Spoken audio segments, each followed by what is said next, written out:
can say what you wanna say, be who you wanna be. Come speak your mind, be you. Get ready for the Nakid Truth. Dr. Kelly bringing it to you right on time. No half stepping. She's bringing you the Nakid Truth.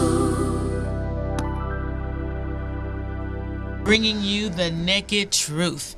And we are excited about our show today. We are going to address some very hot, sizzling topics with none other than our Nakid Truth crew. We have Anthony Washington in studio. Yes. Charity Watts on the phone. Charity, where are you? And we need to make sure that Charity is tuned in.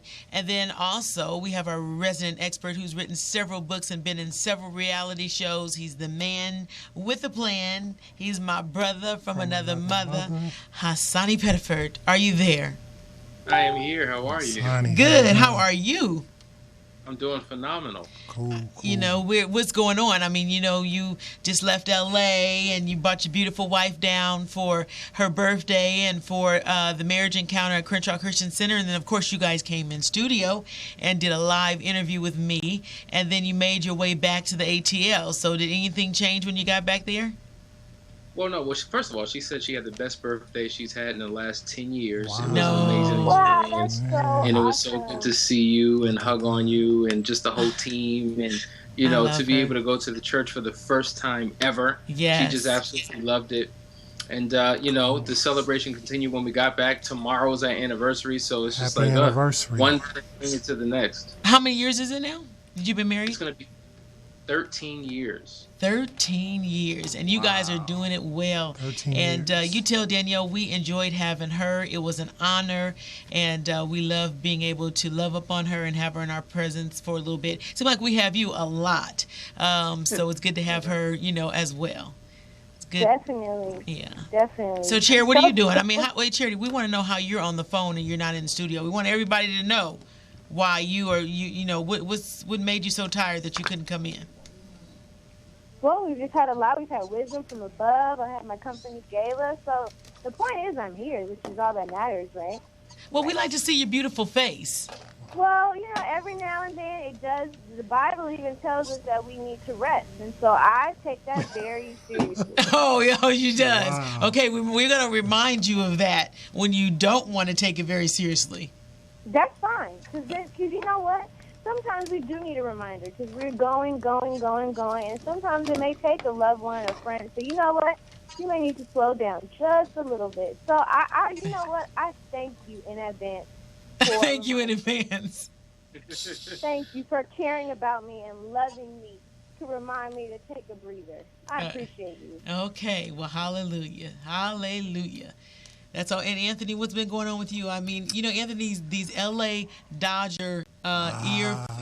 What do they call them? What are we wearing? Not ear. What are we wearing on our ears? LA. I'm repping LA. That's right. Anyway, This is the headset LA. that you Hold on, have on check out is the really headset, funny. yes. So what happened to the Talking about Dodgers this season? The Dodgers, they spent a lot of money and they won their conference and they immediately got kicked out of the playoffs. So, I heard. Well, and then didn't they just kill their manager? That's some hot news. They let him go. They said it was a mutual decision. I'm sure. I'm sure. Midway through the contract, I'm sure.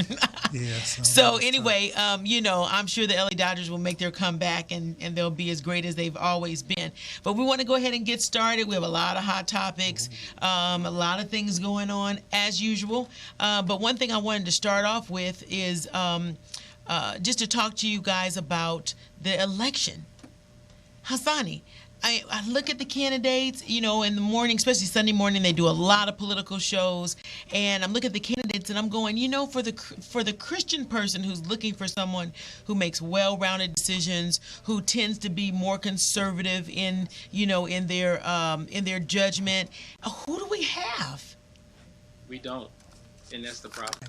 And so that phrase, you know, you always have to choose between two evils. Well, I'd rather not even choose any evil. It's just disgusting what's out there today. And as we become a more liberal nation, and because we have so many politicians on both sides that are trying to accommodate to their constituency and to a major populace, it seems like our voice is diminished in this process. So it's hard to find real representation. I know it's trite, but I say it all the time. If I vote Republican, I feel like I'm voting against my race. If I vote Democratic, I feel like I'm voting against my faith. So no matter who I vote for, I'm catching hell somewhere, somehow. Right. And, it reminds us, a lot of people had issues, back in the day when Obama was running, and they felt the same way, even though, I even think, as funny as it's going to sound, people really feel like we should give Obama a third term. And therefore, why do you look like that? Did you make a face? Was that me? So they felt that was better than it was a lesser of, the evils that we have now. What do you think? What's your thought on that? Are you asking me that question? Of course I'm asking you, Mr. Pettifoot. Listen, I love Barack Obama in terms of what he stands for and things of that nature, but there has been a major moral decline. We have been in 3 wars under his presidency. We do have the legalization of gay marriage under his presidency. There's a lot that has gone down from a moral perspective that I'm not necessarily happy about, but I don't know if I can attribute it to him or the fact that we're just in different times. So no matter who the president would be, it would be the same scenario. That's the sticky part about it. I'm not necessarily happy with Hillary. So I guess if there could be a possibility for a third time, that would be fine, but it's just constitutionally not going to happen. Oh, absolutely. And I'm sure that Anthony wants to chime in because just the thought of us trying to bring a third term to President Obama is probably scaring him. No. Hold on. I got love for President Obama. The thing is, it seems like sometimes our people just rubber stamp anything he does. Like, he can do no wrong. He can do no wrong. He's like, our people, meaning our Christian people? Or people of color. Oh, people of color. People. Yes, they just rubber stamp anything he does, and and immediately when another group or somebody gets on him, they're like, "Well, don't be talking about my president like that. Like he's just all." He came out of heaven into the White House. I'm like, come on now, let's just be real. He's not perfect, but it's funny how we just don't seem to want to admit it. But now, and it's interesting. I'm going to chime in. Yes, I'm thinking, am I one of those black people? Yes, you are. Okay. Oh, that hurts. What? Okay, but I just have to say this, though. I think that we rubber stamped so many presidents over the years. So if honestly, and this is not coming from a racist point of view, but white is right. And generally, if it's a white president, we rubber stamp it. But when a brother comes in the office and everything is questioned, he's questioned, his integrity is questioned, his motive is questioned. When if it was Bush, I never heard you, Anthony, question anything that Bush did. Come on, I never heard you. Come on now, we all knew Bush. Okay, so what is that? Is white right? No, we all talked about Bush and how the oil. He was in with his oil buddies and so forth. So come on now. I don't remember you ever joining us on a conversation. You get upset and turn red when we talked about your that's not George true. Bush. That is not so true. I don't, Hassani, what is and Charity can chime in. What is that about?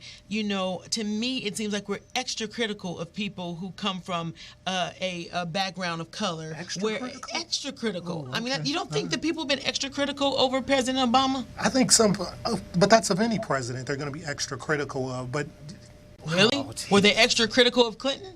Were they extra critical of Bush and extra critical of Clinton and the fact that they tried to impeach him? I call that a little extra critical.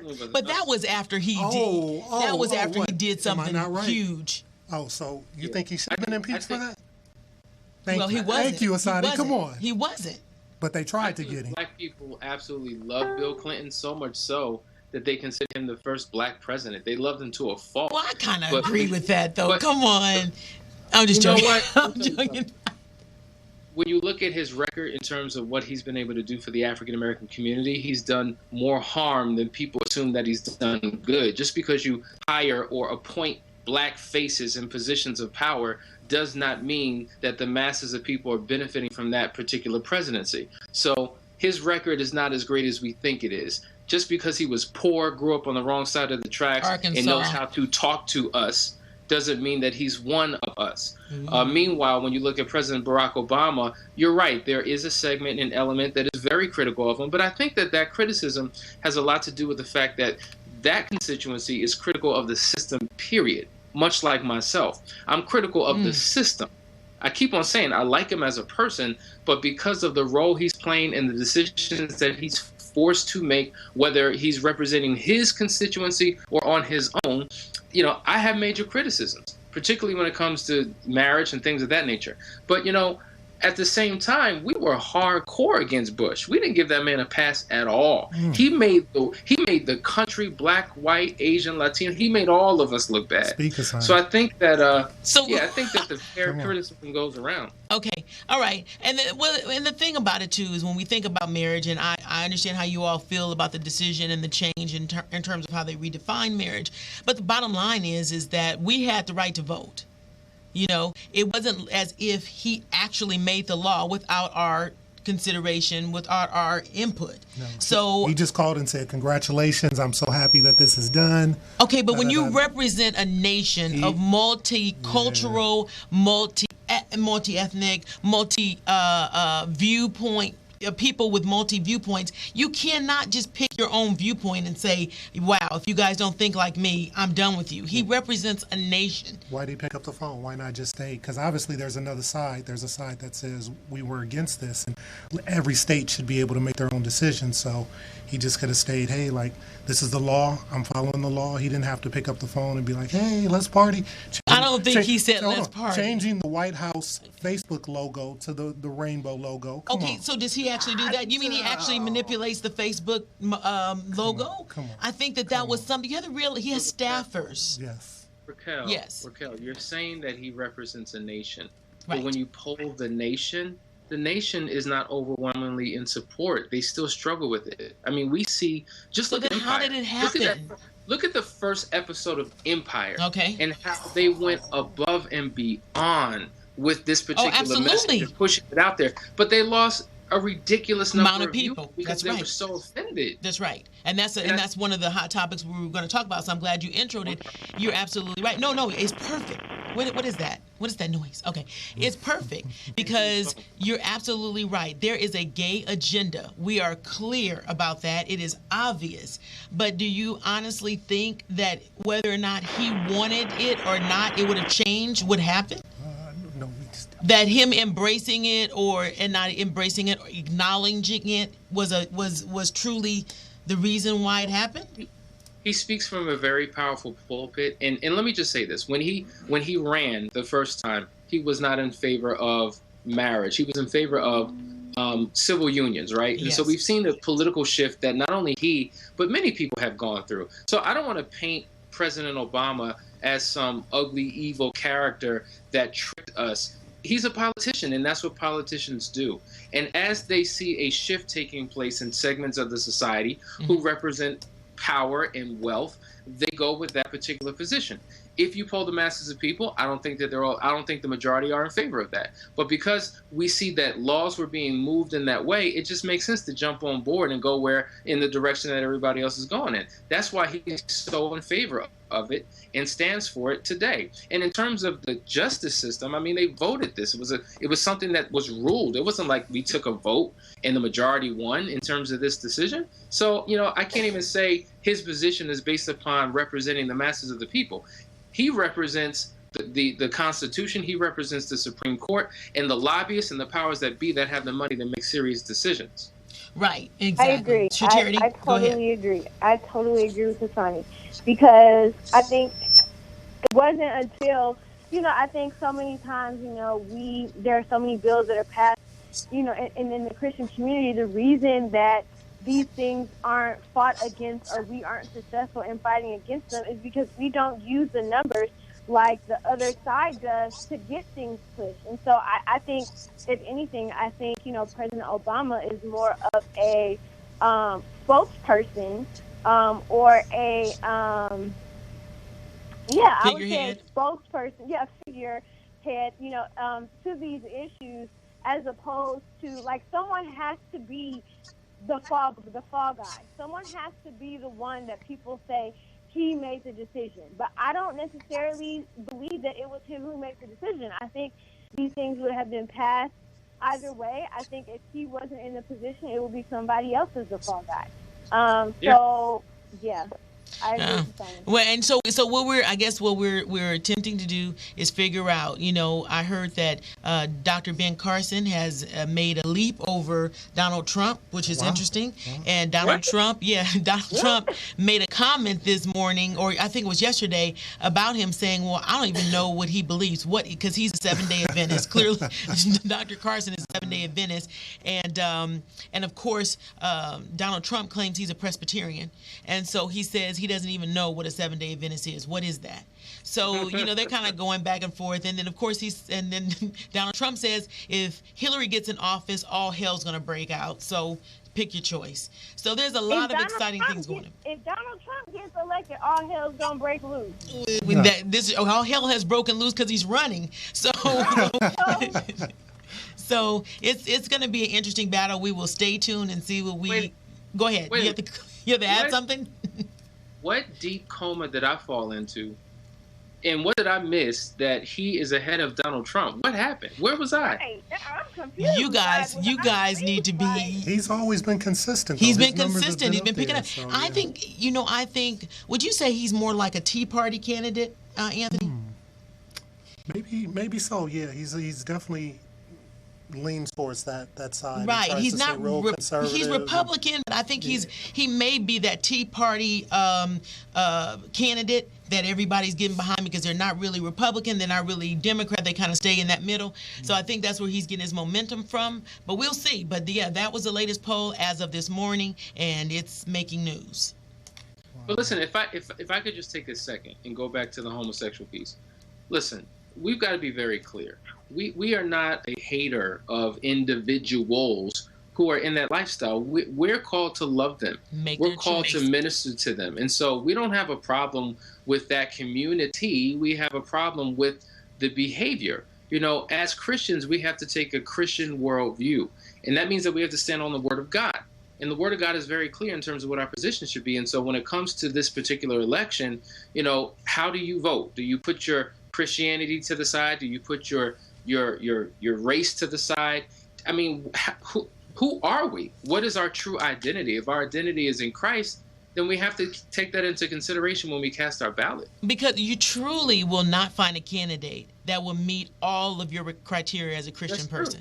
You're going to have to settle for those things that are most important, and that's pretty much how you select your candidate, because no one person is going to have the identical beliefs you do and is going to be perfect in every sense. Right. And like we discussed before, when it comes to homosexuality, when it comes to anything, God gives you free will.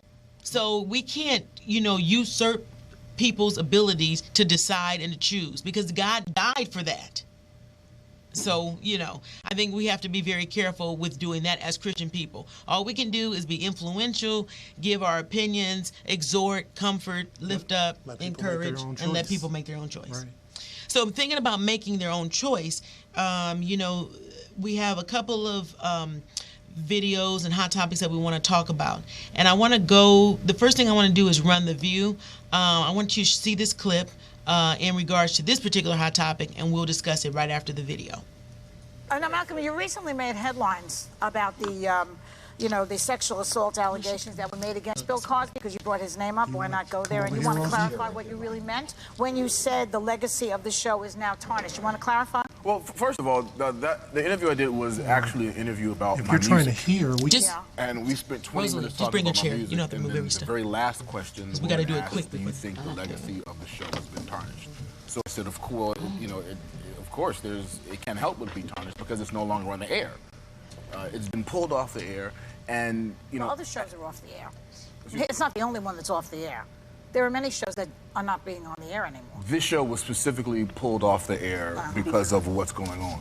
So the fact that because, throughout, even since the show, when we've had images that perpetuate the negative stereotype of people of color, we've always had Cosby show to hold up against that. And the fact that we no longer have that kind of leaves us not in a great place in terms of having the wide scope of the images of people of color. Now, talking about images, take a look at this upcoming cover of Ebony. What does this mean to you? He can't. Like, are you able to turn we really that don't have enough time right behind you, on Kevin, the just show pointed to at really right now? talk about how I feel about that. You can stay over there at the table just as long picture as of the family, right? It's fractured. Let's not forget that The Cosby Show was a sitcom and not a reality show. Let's just remember that this was a sitcom. We had writers. Because we just want him to there's see. things about that show that are, we don't care about. nobody's ever going to take away from you. You know, it was a pioneering show. It broke ceilings for African Americans, and I think it's got to be viewed in a silo, and you know, and you both need to be very proud of everything that Thank you, and I think that's a show that we're all very proud to have been on.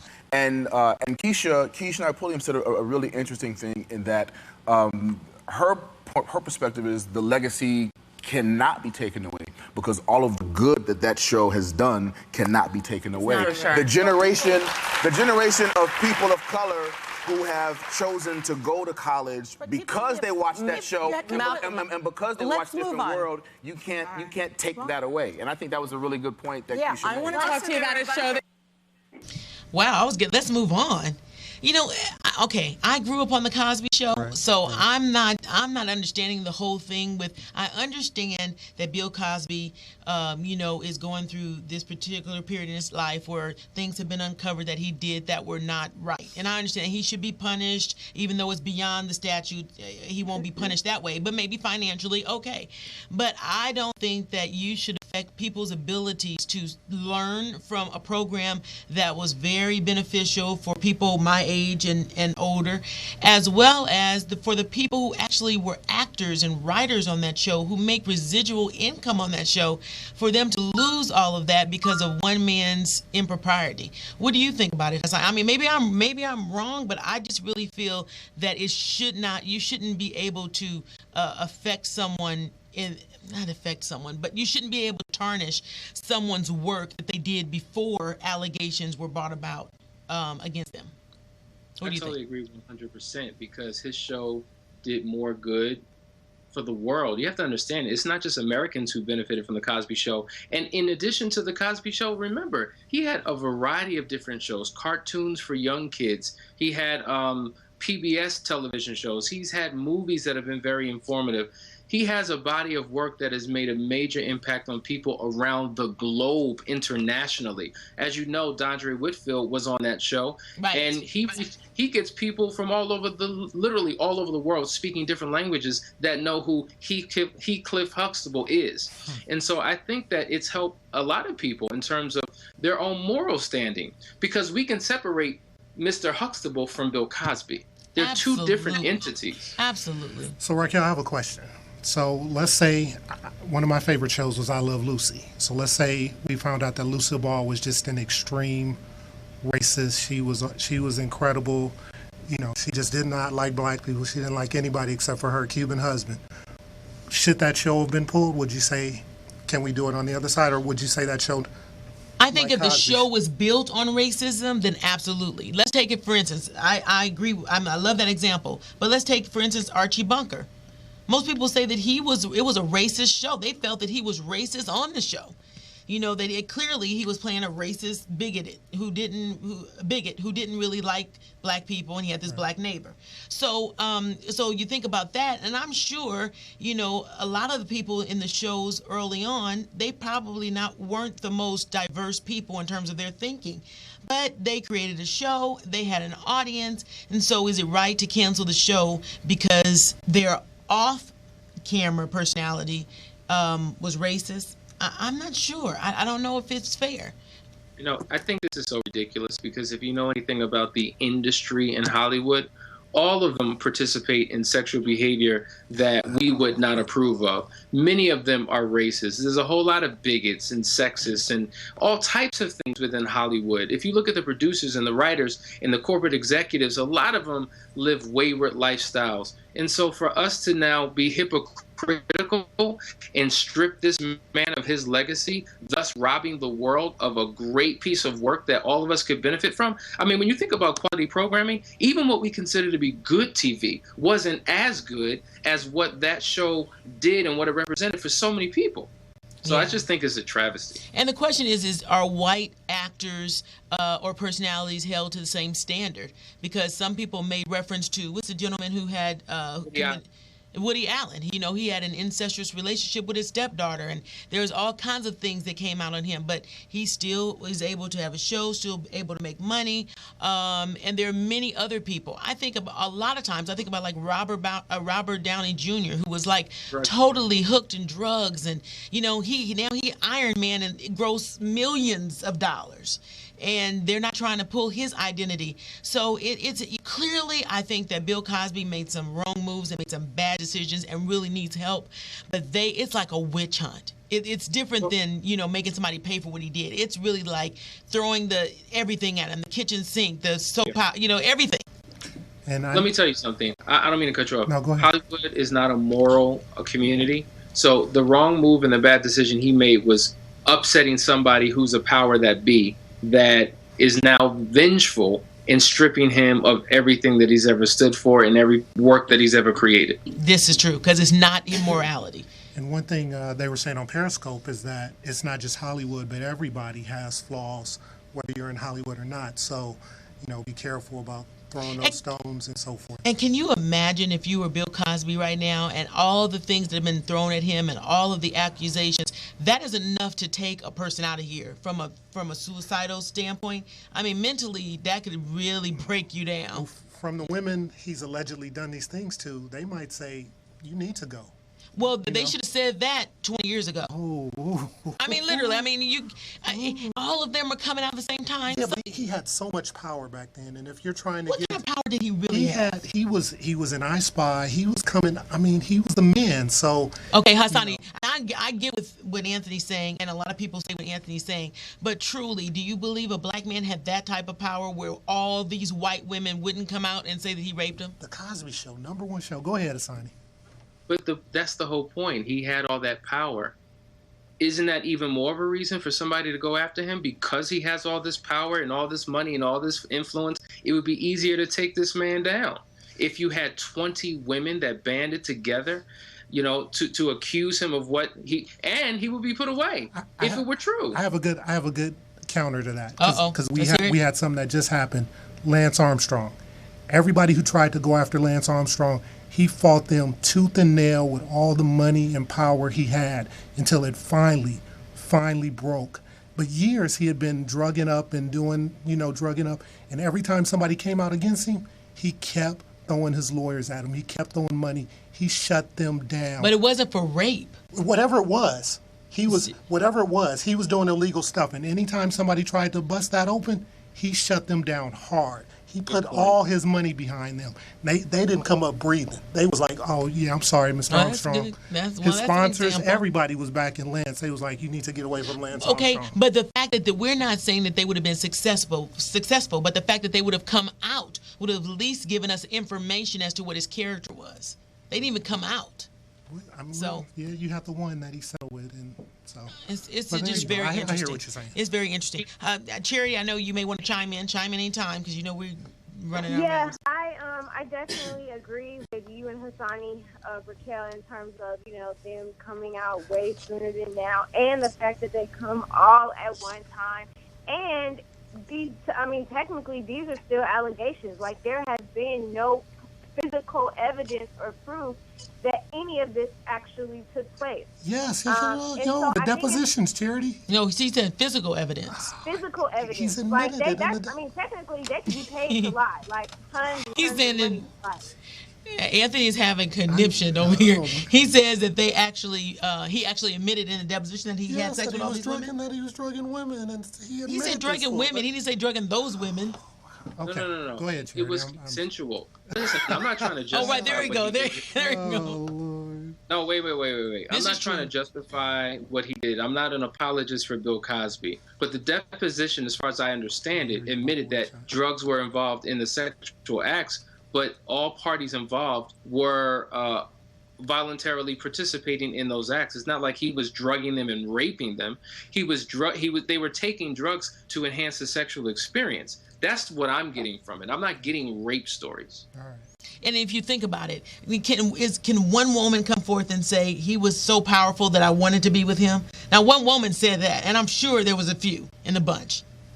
So I mean, it's an interesting story. It's an interesting situation. And going from from Bill Cosby and his experiences and situations that led him up to this point now, then we have another athlete or personality who people are just going, what is going on with this guy? They feel I've heard people say in barbershops, they talk about this guy and say, hey, he's been given chances. I don't feel sorry for him. He's made millions of dollars. This is what he gets if he decides to not embrace God's blessings and all this stuff. But that's Lamar Odom. I mean, when he landed in an urgent situation where he was found in a brothel and he was unconscious and he was rushed to a hospital, Sunrise Medical Center in Las Vegas, literally put on life support. Yeah. I mean, some people were very, very upset about it, and you have others who were like, oh, well, that's what he gets. He lived the life. Everybody tried to tell him stop doing drugs. He did those, so this is what happens. So I believe that we have a video that I want you to watch in that regards, and then are we ready for that video? Okay, we're not ready, Kevin? Okay, so we'll keep going. So anyway, what is the whole thing? I mean, can you imagine barbershops? People are really saying this is what he gets, and I don't feel sorry for him. He made millions of dollars, and he wasted them. And people only this happens to people once in a lifetime. So what do you think about it, Hassani? Is this what he got? Is this what, is this just how it is or how it goes? Well, I don't know what money has to do with it. I mean, whether he has money or not.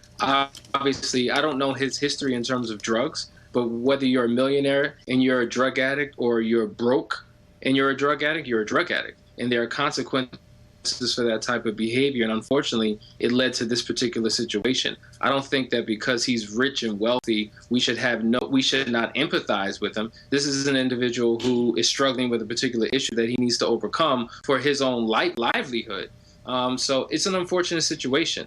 And hopefully, I understand that he's now out of the coma and he's built up enough strength and now he's able to text and communicate and things of that nature. Right. That's what they're saying. He's at Cedars-Sinai Hospital. And the interesting thing about it, I will say, is that the Christian community really came up and we prayed. Everybody had, prayed for him and really said, Lord, bring him out so that his life can change when he comes out. So it'll be interesting that if he's doing all this, to see when he makes a full recovery, if he doesn't need a transplant or anything like that, to see, really what his life turns out to be. Because this literally was a wake-up call. I mean, I don't see how you can get any more of a wake-up call after this. I mean, you were on death's door.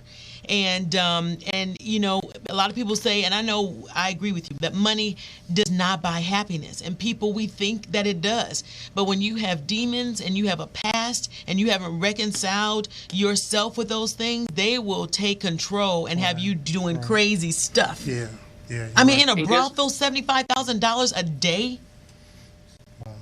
I think what money will make you a big version of what you already are. So if you're a drug addict when you don't have any money, you become more of a drug addict when you have money. Money can either enhance all of your weaknesses, or and that's what we see. So many people have so many vices, they become worsened when you have access to finances that allow you to feed those vices.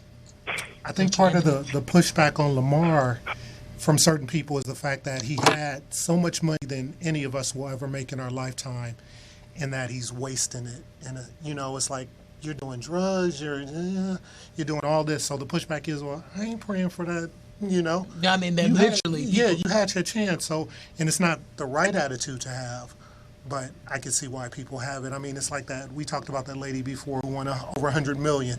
She's done bailed her boyfriend out of jail 2 times, spending over $9 million. Bailing him out. That fool. He's in jail for a 3rd time. Well, and a lot of people say that he hooked up with the Kardashians, and that didn't help because their issues combined with his issues really created a humongous issue. But they know how to make money. They know how to make money. And it's interesting because him and Khloe Kardashian, who he was married to, were going through a divorce. And she has since, both of them have recanted the divorce, called it off. And people wonder, did she call it off so she could have control over his, his estate? Did she call it off because they're really trying to work on their marriage? But how can he even think about working on a marriage when he just got out of a coma? So it seems like it was more of a financial positioning call to make, and therefore nobody can challenge her because now she's not in a hostile position. So it's interesting. He is in the hospital. He is supposedly doing well, and we wish him a lot of well. You know, another thing that came out of that whole thing was that Kobe Bryant went to go visit him, and they made a big deal about that, Hassani. They said, you know, I think Master P had been his friend for such a long time, and was actually, you know, kind of interfacing with him when he was in the streets. And so he was like, Kobe, like, you're gonna go up and say a prayer and be by his side. Where were you all these years that he's been going through his turmoil? Where have you been? So do you think that Kobe, you know, had a duty to step up before he fell into a coma, Hassani? I think that crisis has a way of bringing people together. And we know from, you know, when dealing with siblings, family members, parents, whatever the case may be, when you go through trauma and crisis, you begin to put all those other issues beside you because you realize that those things don't even mean anything. You know, when somebody's fighting for your life, maybe he felt empathy, maybe he felt guilt to restore a relationship with the time that he had. So I don't fault him at all. I actually applaud him for being able to do that. And he did. I think he left I think the Lakers happened to be in Las Vegas for something, and maybe a preseason game or something, some training camp. And he actually left early to go over. And I heard that the Kardashians, as well as Kobe, you know, held hands and said a prayer. So anyway, the prayers are working, and we wish him, or we pray that he has the best success and that his life turns around and that he finds happiness for himself, because that's important. Now we're going to a story that has also become very viral, and I think Charity will want to chime in on this, and that is, and we actually know this particular young lady. Her name is Breland Freeman, and she just got married in Maryland. Actually, it's Breland Bowman. Well, Breland Freeman Bowman. And the reason why I'm saying that is because I think the web, I'm not sure the web clearly has changed her name, but you're right. She just got married, and her last name is Bowman. And but the exciting thing about this wedding, other than it being huge and a beautiful wedding, I heard it was live is, streamed. yeah, it was live streamed. It was just a wonderful ceremony, is that she actually decided to give her father, who is a pastor of a Spirit of Faith church, a certificate of virginity. What? To show that she remained a virginity, her hymen remained intact up until her wedding night. Wow. And so, man, did it go viral, though, because some people are saying, you know what, who cares? Some people say, well, did the man have to do this same test? Where's his proof? And why did you have to share it with your father? What is it? Is his business? I mean, people go on and on. Was she really a virgin? Some people saying, they still questioning the not. So. Oh, because they're saying the hymen can be intact and you're not a virgin? Just people hate. Oh, they're saying all kinds of stuff. Wow. So, Charity, since you're in the same peer group as Breland, and you are having, your stance in that regards, what's your thoughts on it? Do you think that if you were married or marrying someone tomorrow, that you would decide to do something similar? I'm not for sure. I'm not for sure if I would do it. I don't think that's something that I've thought about or have decided on. But I think that the whole situation, I kind of found out about it in the very beginning stages, like before it became super, super viral. It started off with Shade Room, and they were posing the question like, would you do this for your dad, or would you do this for your dad asked, or something of that nature. And just the comments, like myself and a few other girls, that I'm close with, and who I'm close with, we were just talking about it, and it was so sad to see the negativity on the post, and how, and so I don't know if they're just being haters, like, well, they're no longer, abstinent or virgins, and so they feel like they have to bring someone else down, or, they didn't think of it first. Like, I don't know what the problem is. It's just really, really sad that when somebody makes a decision to do something, whether they, are able to do that or not, that they can't just be happy for people. And so, I think but I'm glad she's making Jesus famous within this situation, because it needs to be known that there are, young adults our age who are remaining virgins. And I think part of the problem is that society is so sexualized and is so big on making sex seem like the number one thing. And, in the job that I do, one of the big things I tell people is that it's okay, you know, if that's your stance, don't be ashamed of it. Don't be afraid of it. Like, if that's what you want to do, that's what you want to do, and be proud of it. I'm proud. I am a proud virgin. Yes, I am. Yeah, we should have sent Charity's picture to the. And so I think too, you know, yeah, to be proud of it and to not. But I think too, now I think this is where it can go wrong. I think sometimes people, and not this situation in any way, shape, form, or fashion, but some people use their virginity as who they are, and it's not who you are. It's something that's a decision that you've made, but it's not who you are. So I think, and in times when people use that as who they are, they tend to end up shaming people who haven't went that route. And I think so you're talking about taking on the identity. So in other words, I'm a virgin and I was able to abstain and you weren't, and so I need 2-3 crowns and you get half of one. I mean, is that what you're saying, basically? So whereas people who maybe didn't do that but are born-again virgins, or who didn't become a born-again virgin, you know, went straight into a marriage, they shouldn't feel less significant in God's eyes, is what you're saying. Absolutely. And I think that's the awesome thing about God, is that there's grace. Like, you know, that at any point, anybody can make a decision. I think sometimes people may think that, oh, well, because I didn't start out that way, or because I didn't, you know, make that decision, I can't make another decision. But like you said earlier in the show, with something else, like God gave us free will, and so I think that's the awesome thing, is that we're able to make new choices every single day. But yeah, I think it's crazy. I'm glad it went viral. I'm glad it's being talked about. It's something that needed to be talked about and continues and should be talked about for future. And yeah, shout out to all, you know, the people who are standing up for what they believe in and aren't ashamed. Awesome. Before I want Hassani to chime in. I'm going to ask you another question, Charity, and of course Anthony has some input, but I want to show you this video so you can have a better frame of reference. Her wedding. This survey has been shared by so many people online. The couple's getting a lot of criticism, a lot of support as well, and Nightline anchor Juju Chang takes a look at the debate. We've all heard of purity balls, where young girls promise their dads they'll remain virgins until marriage. But 22-year-old Breland Bowman took it one step further. I do have a special presentation.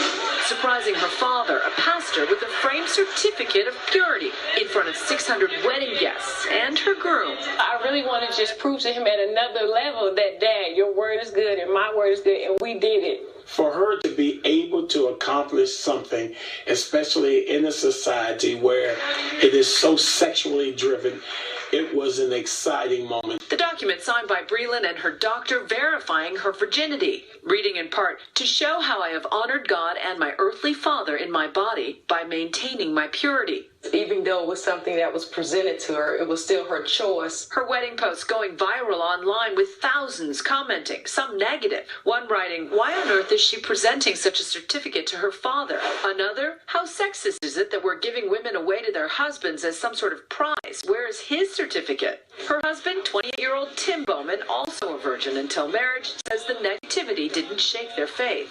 To see people support and people have issues with it, I think it's an empowering thing. The couple, who dated for 3 years, admits it wasn't easy. And I've dated, people and gotten situations where I've come close to not doing what I said I was going to do, but I don't want to hear that. Couldn't be any more happy, more proud. My wife is amazing. And one more thing. We're not virgins anymore. For Good Morning America, Juju Chang, ABC News, New York. Oh, we know there's a lot of reaction out there. Candace Cameron Bure is here, co-host of The View. I know you guys talked about it yesterday, and I guess it's a certificate that's got everybody upset. Yeah, it's definitely a little more unusual. I haven't heard of anyone doing this. I think it's fair to point out there are a lot of people that wait. There are more virgins out there than we realize, but most of them don't share it on social media, and I think it's not out of embarrassment, but because it is a private thing, and for a lot of people it is to honor that relationship with God and in her case as well, to honor her Oh, yeah, parents. their convictions are great. It's just the idea of having that stamp of approval, I guess. Yeah, I think this was a way that she felt really proud of it. It was a way for her to share her testimony. I don't she think wants this to be an is example. She wants to be an example. Yeah. Do you think it's a good way? Is she achieving that? She has all of us talking. I think she's going to be used as an example for people that won't be ashamed or feel uncomfortable talking about waiting. So I do think it was good. I think the issue is for a lot of people, though, the double standard, because you didn't see him, even though he saved himself, present a certificate to his father, and it's this idea of being property and saying, look, I'm not damaged goods. I didn't see it that way. I understand it, but I think this really came down to the relationship between her and her parents and her new husband. See men doing this. You don't, because again, it's a personal choice. He may not have felt he needed to. For me and my kids, and choosing to teach abstinence and hoping they wait, whether or not they make that decision is totally up to them. But I would not want the certificate presented to me. I don't need to know that. It really is about So them. you don't see a trend coming here? I don't, but I think she's given a really great testimony. Oh, and they're lovely people, too. They look great. Candace, thanks a lot for coming in. You can see her and the rest of the gang on The View weekdays at 11 Eastern, 10 Central and Pacific. Great to see you, Candace. That was interesting. And I have to give Good Morning America credit. It was on The View. I think it was on Nightline. It was on a lot of different very, very popular outlets. And the interesting thing is they kept saying, why didn't Tim, whatever, Anthony, heard that. Why didn't Tim present a certificate? And he said, because they addressed this question to him, he said there is no certificate that a man could give to prove his virginity. Women have the hymen, but what do men have? I don't know. Anthony, Hassani, do you guys have something that we can? I am not a doctor, but I'll leave Dr. Hassani. I have never heard of such a thing. Right. Did he try? He said that he would be glad to do that because he is a virgin, but he said that there was clearly nothing he can do. Well, yeah, it was. He said this on his wedding day before he broke his virginity, Anthony. So what do you think about that, Hassani? Yeah, that's right. First of all, I think it's a fascinating story. When I first heard about it, I was literally happy. I was so happy because this is a message that I've been speaking about before I got married for many years. I mean, I would go to college campuses all over the country and teach abstinence. So I was so thrilled to know that somebody was willing to go to the length of getting a certificate from a gynecologist, I believe, and presenting it to her dad. I mean, as a father, it's our job to be a protector and provider of our children. And one of the things that we're there to do is to cover their physical bodies and teaching them the importance of waiting till they get married to have sex. I thought it was phenomenal. Well, I didn't know that a woman's hymen. Go ahead. No, a woman what? Say it again.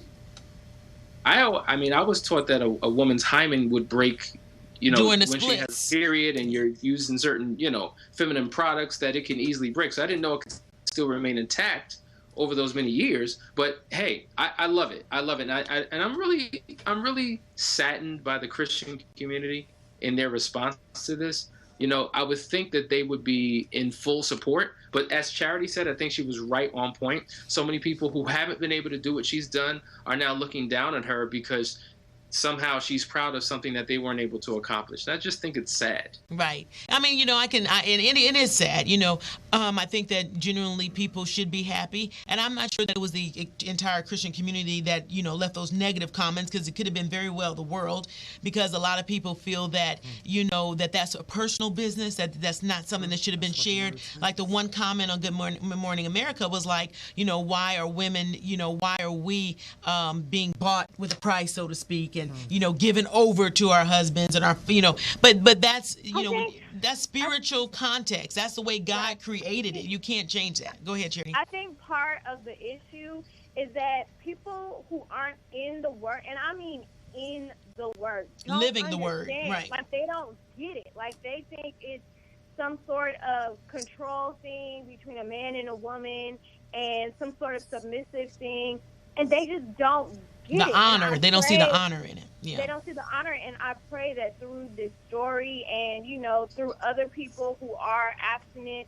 who are bold and unashamed about it, can really shed light onto the real heart behind it, as opposed to just as opposed to just I'm a virgin and that makes me better than you.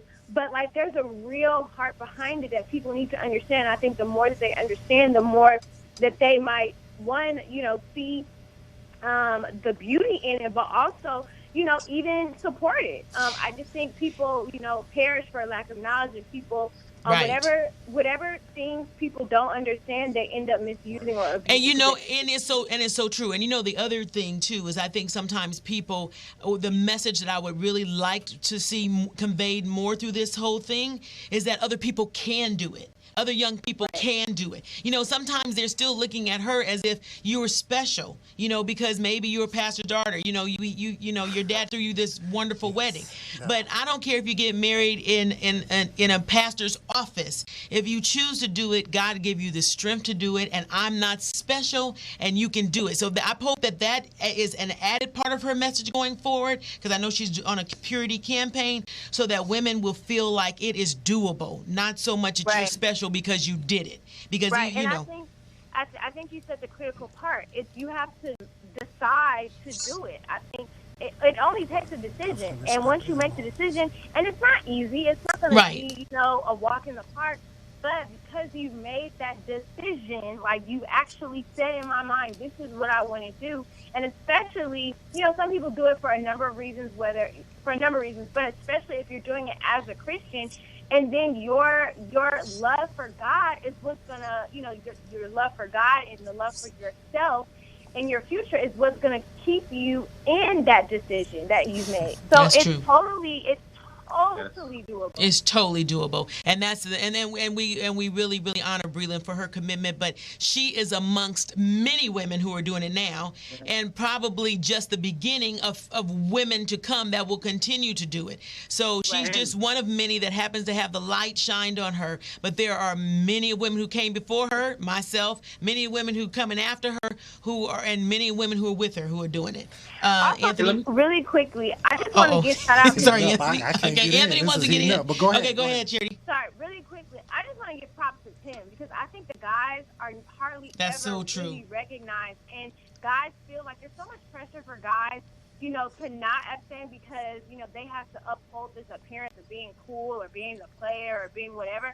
And I think they have even more pressure than women. That's absolutely true. And I just want guys, if you're listening or whatever, to understand that you can make the same decision. Like, it's not like it's only the girls who can make that decision. And because you do make that decision, doesn't make you weird, doesn't make you unattractive, doesn't make you less cool. Like, you are totally the man. Like, so shout out to Tim.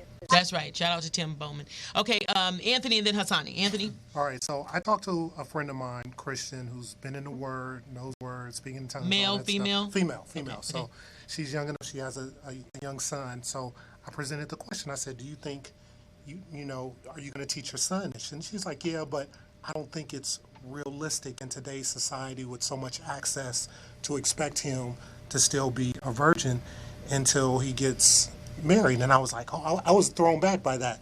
But then another thing she also said that concerned her about the Breland situation was that, yeah, you can present a certificate to your parents or whoever and say I'm a virgin, but is your marriage going to stand? She thinks sometimes Christians or the church put so much emphasis on be a virgin, and then you get in a marriage and you can't communicate with your husband.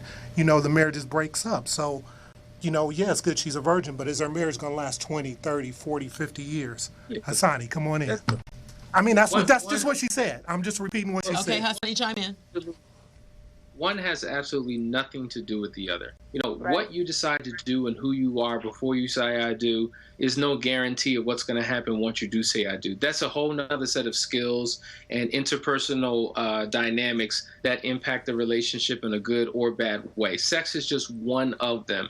So this is what I'm saying. Like, and the other thing is you can't rise to low expectations. So even though she may want her son to be abstinent but doesn't expect it, you can't rise to low expectations. And I think it's important as parents that we do put the expectation out there. You know what I mean? Let them know what's possible for them as opposed to telling them what's not realistic. Guess what's also realistic? STDs, gonorrhea, syphilis, AIDS, right? All types of stuff are realistic that come along with that lifestyle. But and to what be I was fair, going to say is, look just real quick, Hassani, to be fair, she didn't tell him you can't do this. I mean, she hasn't had that talk with him yet, so he's too young right now. But I'm just saying, just to be fair. What's too young? How old is he? You know how old he is? I'm not. I don't want to say his age on there, but he's too young to have the talk with at this moment. So go ahead. Okay.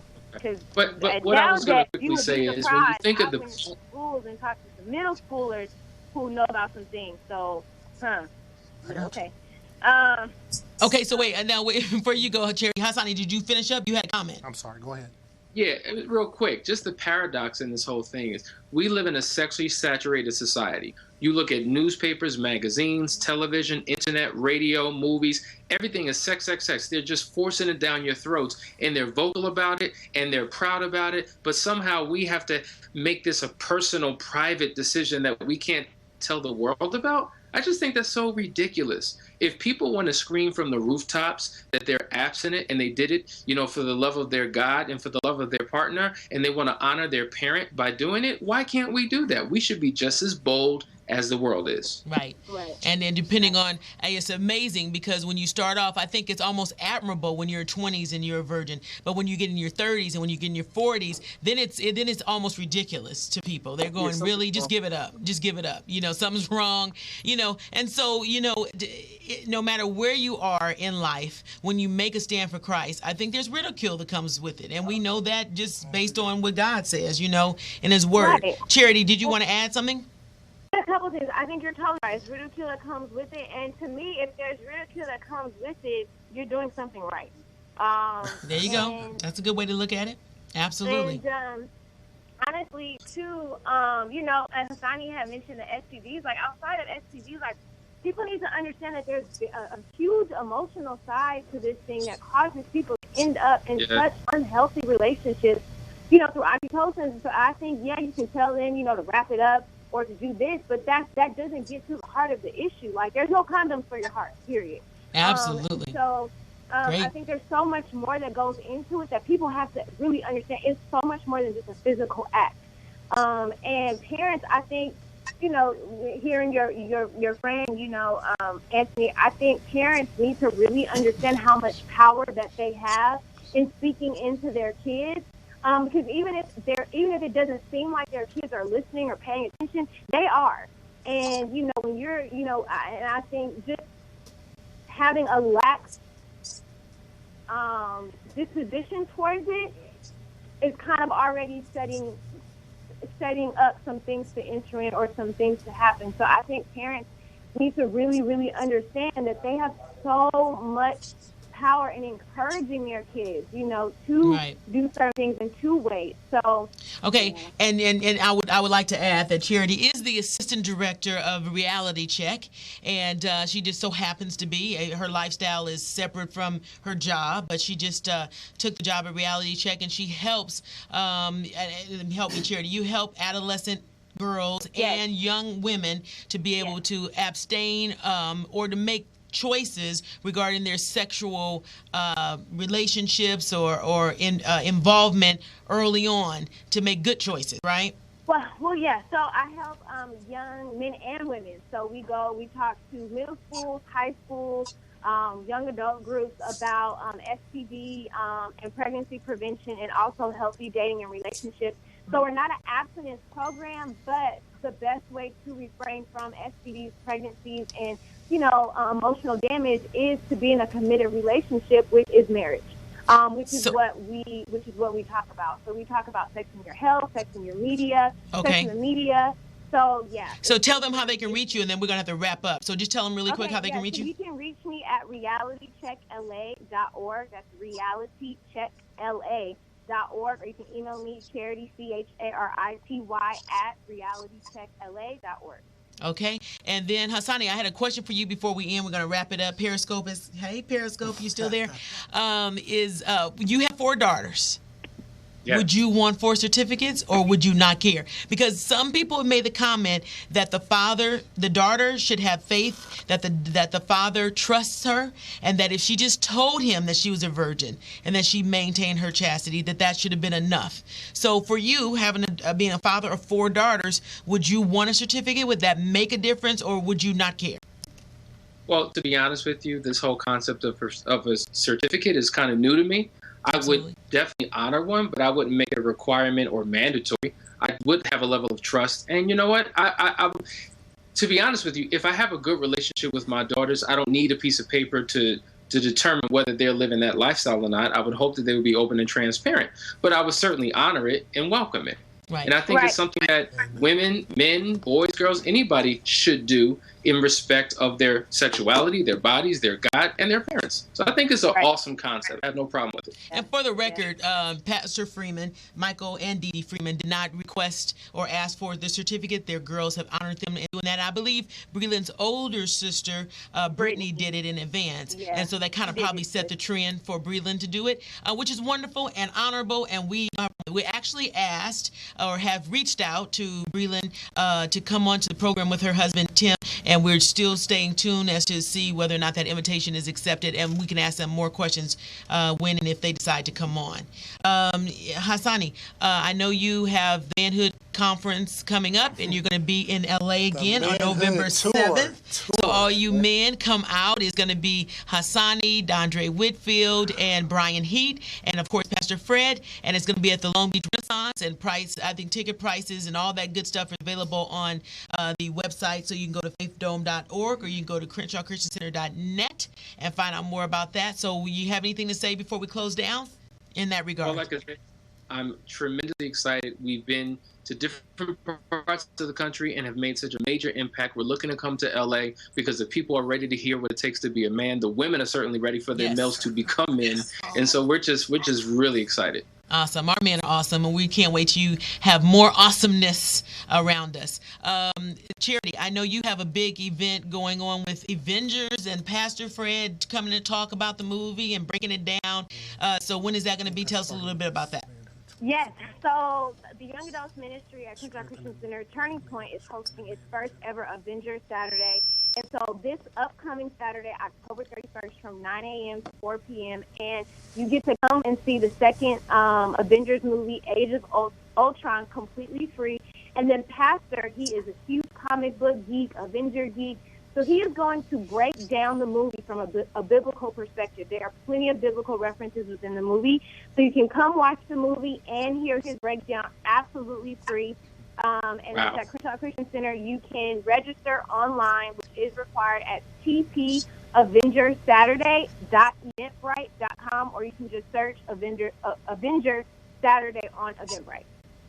All right. Well, that sounds exciting. I mean, something to do for Halloween that's different, and you know, and all the geeks can come out, and all the cool people can come out, and all the Christians can. It's just going to be just a wonderful thing. It's open to everyone. So, ladies, you know, men, no age requirement, children, men. So, bring single, the whole seniors. If you like. Awesome. Yeah. And I was going to say, I love the fact the pastor is doing it, because sometimes I'll watch a movie and I'm like, oh, that's cool, and I love how they do that, not realizing the biblical references that are in there. So the fact that you have a pastor who sees all this and can show you what's going on and how this lines up with what's in Scripture is really awesome. So That's you definitely huge. don't want to That's miss huge. this. And then, you know, Hassani and Pastor, they get together and they break down all kinds of stuff together.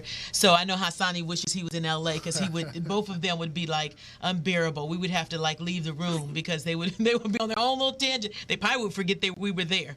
Anyway, but we enjoyed, you know, being able to discuss hot topics. I think it was really good. Don't forget, it is not your abilities that reveal your true strengths. It's your choices. Good night. Good night. Good night. You can say what you want to say, be who you want to be. Come speak your mind, be you. Get ready for the Nakid Truth. Dr. Kelly bringing it to you right on time. No half stepping. She's bringing you the Nakid Truth.